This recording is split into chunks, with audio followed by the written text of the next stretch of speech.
Alors, est-ce que ce plan, ce contrat, représente une panacée pour la Guyane, surtout quand on connaît les difficultés que rencontre le département?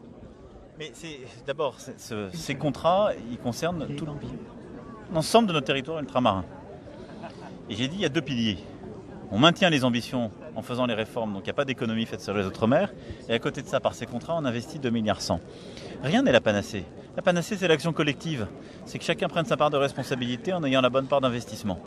Et donc, on connaît les difficultés. Je rappelle que les difficultés qu'on a pu avoir, qui sur l'hôpital, qui sur l'université, ont été réglées, y compris ces derniers mois, sur des situations qu'on ne réglait pas depuis des années, parfois des centaines de millions d'euros d'investissement. Sur le sujet universitaire, moi je crois à l'ambition universitaire de nos territoires ultramarins.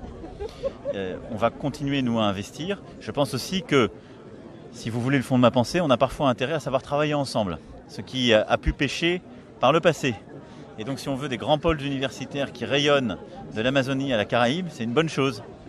Donc on va continuer là-dessus à investir, à accompagner. Mais je pense qu'il faut qu'on joue sur nos avantages comparatifs. Mais ce contrat permettra en tout cas d'avoir les financements qui avaient été actés, promis. Merci. C'est les atouts et pas les handicaps. On n'a pas dit le président. Bien sûr. Merci. Mais moi je défends les atouts parce que je pense qu'on ne leverage pas assez sur les atouts, comme dirait un bon français. On ne démultiplie pas assez ce qu'on pourrait faire par nos atouts. Je disais, on est une puissance caraïbe, amérindienne, océano-pacifique, et on joue trop peu là-dessus. À la fois par notre biodiversité, les intérêts stratégiques. J'étais avec le président Fritsch.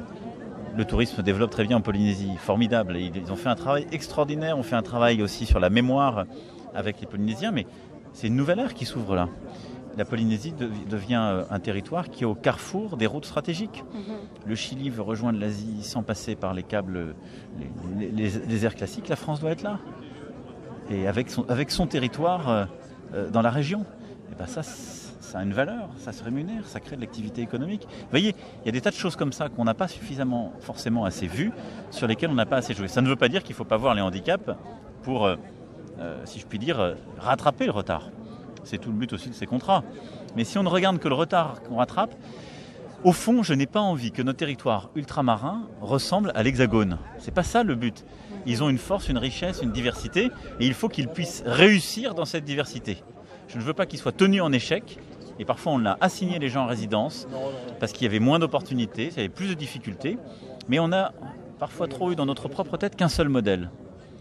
Et on doit avoir aussi un modèle archipel, une intelligence archipel. Merci. Merci à vous. Merci. À bientôt.